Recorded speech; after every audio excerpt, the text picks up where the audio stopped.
Hey guys, this is John. This is Luke from the Darkest Hearts, and you are listening to BODS Mayhem Hour.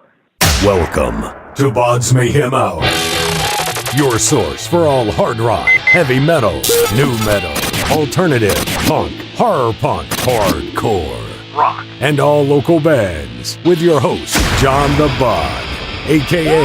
the Bodfather. Hey everybody, welcome to BODS Mayhem Hour. I'm your host, John the Bod, a.k.a. the Bodfather, and as always, I'm bringing you guys awesome interviews. Today it is an honor and privilege to have John and Luke from the Darkest Hearts, and they hail from Tennessee, and they have a lyric video for their single Mississippi Devil, which is created by Brad Owens of Snake Productions. Mississippi Devil grew legs and gained traction with Spotify in Europe with little promotion, which that's pretty damn good if you ask me, to get some likes from over in Europe. So we're pretty excited about that. I would imagine so, guys. Congrats on that first and foremost. No, thank you. So let's jump right into this. Mississippi Devil, it's been catching on. Stations like Z97.5 and 102.9 FM, WBZZ, as well in Australia, and like I said, Spotify in Europe. Let's talk about this a little bit. How shocked are you guys this is actually happening? A little shocked. I mean, we're also workaholics, so I'm actually in our studio right now working on putting gear together and stuff. So, no, I don't think I'm shocked about it. Like, I think I'm just excited about it. Like, we both love the song just as much as everybody else does. So, simple fact that somebody else likes our work as much as we do just makes us happy. Ultimately, at the end of the day, we're doing it we realize we're doing it for people. Yeah.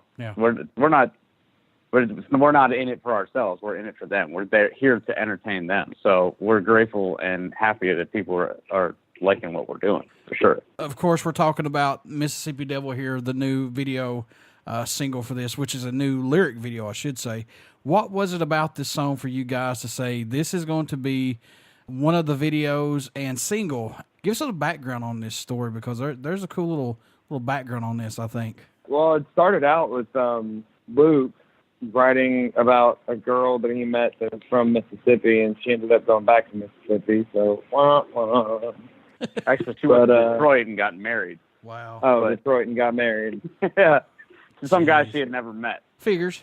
Then he wrote a lick for it and had an idea of how he wanted the chorus to go, and I took the rest of it, and we just kind of ran with it. The end result. What was the verses about? Because I never actually asked you about that. We kind of composited two ideas. So the chorus, I was writing about this girl who I was kind of like seeing a little bit, but she's a little strange and a little over the top, let's say. So, but something still drew me to her. So it was that kind of like that attraction, that dangerous attraction, and that's what that was about. As far as what the chorus and what I was trying to get at with Mississippi Devil, that's where that came from. And then I gave John Kramedjian that idea, that concept, and he wrote the verses for it. We kind of collaborated the lyrics out. The guitar and the melodies sort of were inspired by a swampy Delta blues thing. I feel your pain, man. I feel your pain when I watched this video and listened to it, because I was like, yeah, that's about what happens to me on everything. When I try to go out with the chicks, it's like, it's sad. It really is. So I could destroy some chicks on here, but I'm not going to. Yeah, the verses for me were just kind of like, it's about that growth of infatuation, where something around you just kind of takes a hold, and there's really nothing you can do about it. Like, it's bad for you, but you're going to do it anyway. And that's kind of how the verses all came about, was because if you listen to the verses tell the story, and the choruses evoke the emotion. If that's an understandable way of saying it, because like when you listen to the verse is, it starts out, Mississippi Devil got her eyes on me, like, all right, so somebody's paying attention. Then the devil got her hands on me, like, you've had your first interaction, and then Mississippi Devil got her way with you, and that means that she's got the hooks in and you're done for. But each chorus that comes in is the wave of new thoughts, emotions, feelings, experiences that are all building to that hook that she's got into you. So what's impressed you guys the most about making the video and working with Brad Owens of Snake Production? The most impressive thing to me was the fact that he ran with it and he got through with it so quickly. He was thrilled that we let him run with it because he has clients. Like, he does videos with Trapped and some other artists, Very Union, several different artists, and usually they have an idea and then they come to him and they pretty much dictate what he does. And I told him, I was like, we have a theme, we have an idea, this is kind of what it is. Now go have fun and just show me what you got, and then we'll reconvene it. And he was thrilled that he actually got that creative right, or that creative freedom to go to town and kind of just start putting things together. So how long did without anyone like dictating everything, you know? How long did it take to make the video with you guys? And honestly, it wasn't really 2 weeks. It was like a week to get the first edit, and then another week to get it all dialed in. So it was like 2 weeks total end time. But he had a really close version within the first week. Yeah. Mm-hmm. Super fast. Yeah. So that was his wife that was the Mississippi Devil in the video, and a lot of that footage he actually just took because he lives out in the boonies in Illinois apparently. So he actually just ran out with a camera and was like, I got a bunch of scenes that I have in my head that are right here, and just started putting things together.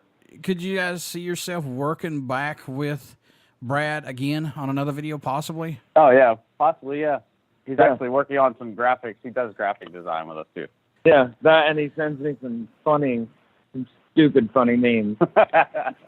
Those two, John Kramedjian and him are meme masters. So I was like, you guys need to exchange numbers and just go to town. Yeah, that dude's got some serious meme skills. Is this song, Mississippi Devil, is this going to be on a new album, or is this going to be on a new EP coming up for you guys? We want to get a full length out, but as far as the Mississippi Devil goes, we're probably going to put it on there just because why not? I mean, everybody likes it so much, and you know, it wouldn't hurt to have it on there. But at the same time, you know, we're not sure if we want to put something out that we put out as a single on an EP or an LP. I mean, so it's still up in the air. But if the fans ask for it, then the fans ask for it, and that's what we're going to give them. Mm-hmm. How much stuff do you have written right now for a full length, possibly, if anything, maybe? Well, we've got 5 that are pretty much finished. We need to get like some pre-production done for going into the studio, making sure that what we have is going to sound right coming off of a speaker rather than being played live. And then we've got probably 50 to 80 that are all in the can that we're just kind of sitting on and figuring out which one we want to throw on the LP. How much growth, guys, musically, have you seen this band and plus yourselves go through from EP to EP or to album, or has it just been more of a personal growth for each of you guys?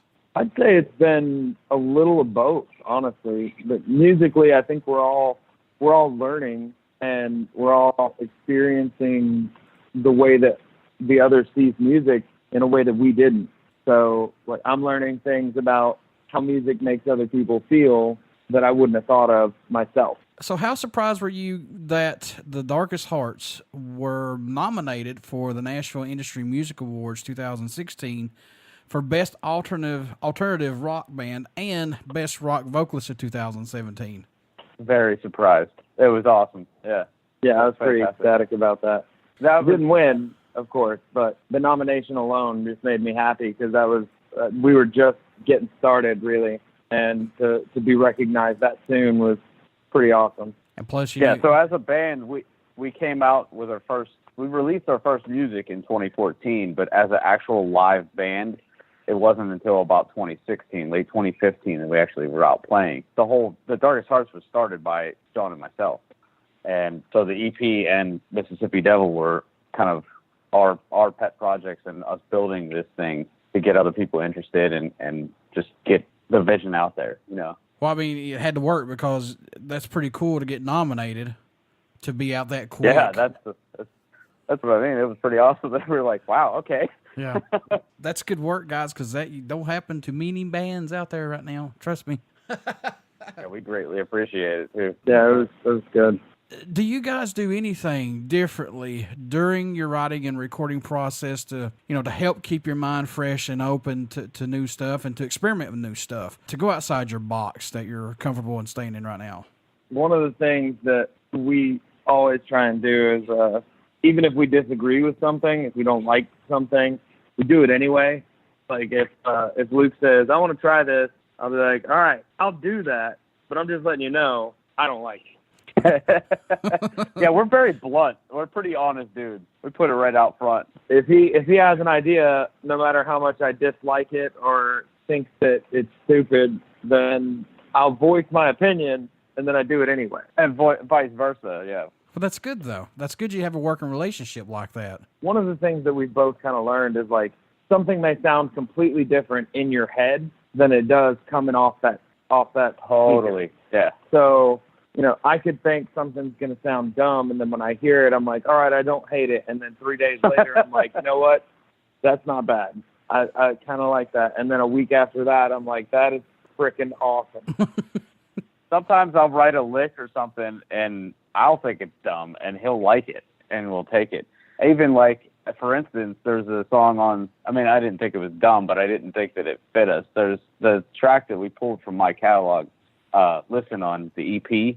Mm-hmm. I was not really thinking it was going to fit with us, but he really wanted to do it, so we redid it, and it actually worked out really well. And we took 2 songs on our original EP that we released. There's 2 songs that came from both of our catalogs previous, collectively. So Resistance was his previous to us starting to work together, and we kind of re-envisioned both of those songs.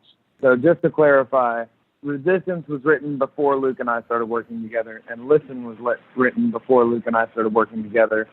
And then on the EP, Mistakes was something that I started but could never figure out where to go with it.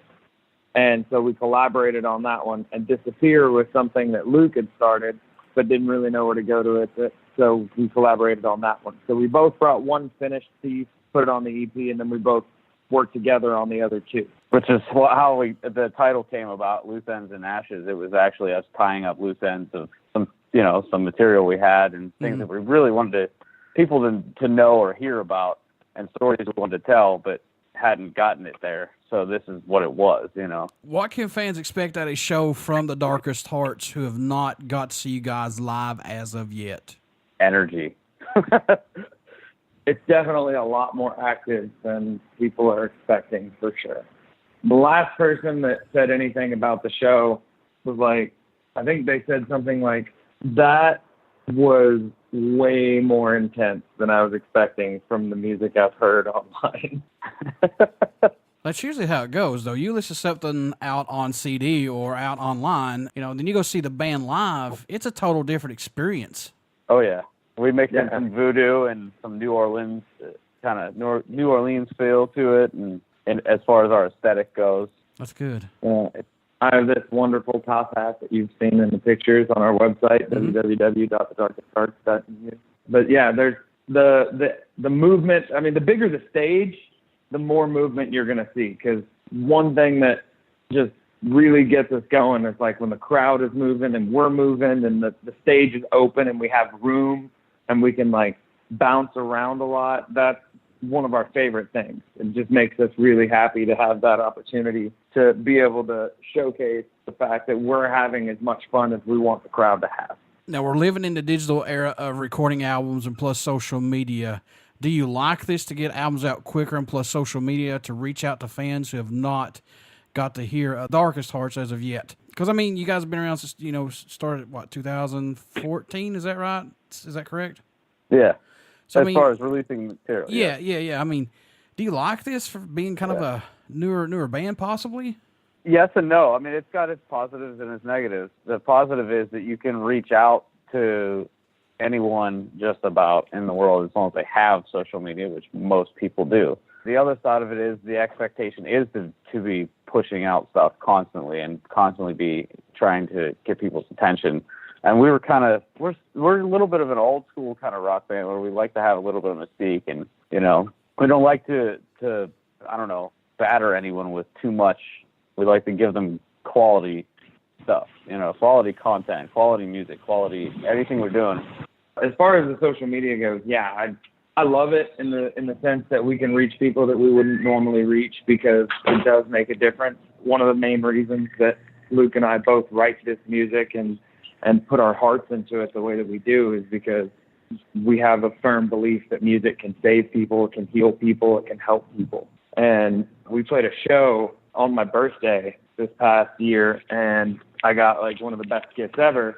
This girl came to me and said that she heard the song Resistance and it kept her from, deciding not to stay with us anymore. Holy shit. That was like the best gift ever. Yeah.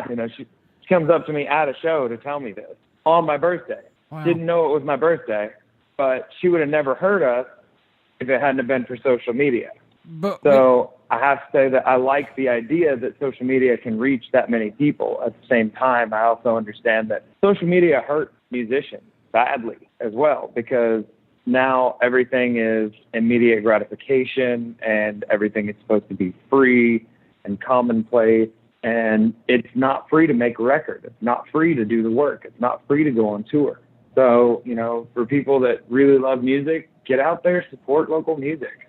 You like a band, go and see it. Buy some merch. Do something to help them get that next song out. But when she told you that, man, what was going through your head when she dropped the bomb like that on you? I mean, that's very personal for somebody to tell you guys that. I was ecstatic. That's the whole reason that I wrote that song. That's what the song is about. The song is literally about never giving up. And she left a bad relationship, moved out of the state, got away from the dude, moved in with a friend, started a whole new life here in Tennessee just to be closer to the band because of that song. Wow. Yeah, he told me that after we got off stage. She told him that. And when I came past the merch booth, he grabbed me aside and told me that. And I was like, I had to walk away because I was going to start crying. I'm like, I can't be crying in front of all these people. That was amazing, Jeez. But I mean, of all the things in the world that can brighten your day, knowing that the fact that you were feeling the way that somebody else was feeling and that they connected with your soul in a way that it prevented them from going through with something that was not something you can take back, that alone makes everything we do worth it. What does the Darkest Hearts bring to the table for music that's not out there as of right now? I mean, I know you guys are not reinventing the wheel, but what are you bringing to the table differently, possibly, if anything? Old school. Yeah, and a blend of a multitude of different genres and sounds. I mean, our live show is a lot more than what is out, recorded and out and released right now. Mm-hmm. So you have to come see us live to see what we really are all about. But we touch on all kinds of different genres all the way through rock, from punk to the bluesier, heavier stuff like Blackstone Cherry. We played a show with Blacktop Mojo, and we fit with those guys, but we could also play with pop punk bands and bands that are like No Doubt. We have ballads. We've got everything. So we're kind of like a well-rounded, if you like something, we got it, basically. Yeah, the best description of our music is, imagine the football player running out onto the field in high school with both hands out, and he's smacking hands all the way out to the field. Well, all the people on the side of the line that he's running are the different genres of rock. And our music is the football player, and we're just kind of shaking hands with everything on the way out to the field before we put on the show. So what made you both want to become musicians? What was that spark that said, yeah, that's what I want to do right there? Mr. Big. Oh. Nice. Oh, yeah, there you go. Old school. No hesitation. It was Mr. Big, Lean Into It, the first cassette tape I ever owned. First song that is on that record is your daddy, brother, your lover, and your little boy. And I don't know if you've ever heard that song, but it just starts out with this like grinding, like old school thrash, like 80s feel. It was like, oh my God. First Walkman I ever had, same exact moment. So it was like a reintroduction of music, because it was like my dad listened to Pink Floyd, which I never really got into, and my mom listened to the Beatles, I never really got into. But 6 years old, I got that Mr. Big cassette tape. Yeah. And I got the Walkman same day, Christmas Day, and I swear to God, that thing did not leave my Walkman for like 3 years. He was walking around Christmas morning like, "This is what's up." That's right. I don't need anything else. Yeah, That's what I got. You can't talk to me for the rest of the day. I did the same thing. I did the same thing with Metallica. But Yeah. my mom managed hair bands, like local hair bands in the 80s. Yeah. And so I grew up, like 4 years old, I was on a stage with like 500,000, 1,500 people. And I was on stage sitting behind a drum set with the drummer because she managed them. So I would be up there screwing around. And then I had forgotten about it until I was about 10, and my brother brought home Metallica's Black Album, And Justice for All, and Master of Puppets. And I heard all those in the same, like, back to back to back. Yeah. And I went, oh, crap, that's what I'm going to do with the rest of my life. Oh, my God. Let me tell you something about that. It was great and bad all at the same time. I was like, oh, I know what I'm going to do. Let me tell you something. I was listening to the radio a couple weeks ago, and to me, the Black Album just came out like yesterday. You know what I mean? I'm still in that time frame. So, and I'm listening to the radio. They're like, "This is classic rock. Metallica's Enter Sandman." I went, "What the fuck? No, it's not." Oh, I was cussing. I was like, "No. Oh, okay, maybe." The interesting about this current era, just in society, or at least in the U.S., because that's what I know, is that kids, you'll find kids that are teenagers and 20-somethings that are like just as into the 60s and 70s and stuff as if it came out today. And then they're also into everything that's coming out right now. So it's not about like what's hot right this second as much anymore. It's kind of cool that it's wide open, and it's like you pick what you like. You pick your style. You do what you want, you know. It's like a Justice for All the other day I seen was 30 years old. I went, no. No. Yeah. Just imagine Kill 'Em All. Don't talk to me right now. Kill 'em. Yeah. Yeah, I mean, like, so music became my thing with Mr. Big, but the guy that really, like, 100% the reason I started being a musician was Dimebag Darrell. There you go, my friend. That was my dude. Like, Mr. Big was like, that's what got me into rock and roll, and that was what opened the door, and Dimebag was the one that was like, all right, I need to learn how to play guitar now. And I don't know why, but I was an idiot as a kid. I don't know if you've ever heard of that before. It may be just me. But I was an idiot as a kid, and I was like, oh, I don't need guitar lessons. I can just learn everything on my own. And so I spent my entire childhood just like learning how to play songs by ear, and like I used to make bets with people, like the most complicated rhythm parts that you can think of for like pretty pop punk and everything else. I would bet people like, hey, I bet you $20 that I can learn anything you can play as a rhythm part in 15 minutes or less. And they'd be like, oh yeah? Yeah. And I'd bet, and I'd always win because I was able to just pick up that fast. But I can't read a lick of music. I don't know the names of chords. I can't read tablature. Oh, wow. Like I've screwed myself out of all of that stuff. But I can play just about anything rhythm part-wise if I can see you do it or I can hear it. Have you went back, or have you ever heard some of Pantera's old stuff before Phil got in the band, like their Power Metal album and You stuff talking about that? You talking about like Metal Magic? Yes. No, never heard of her.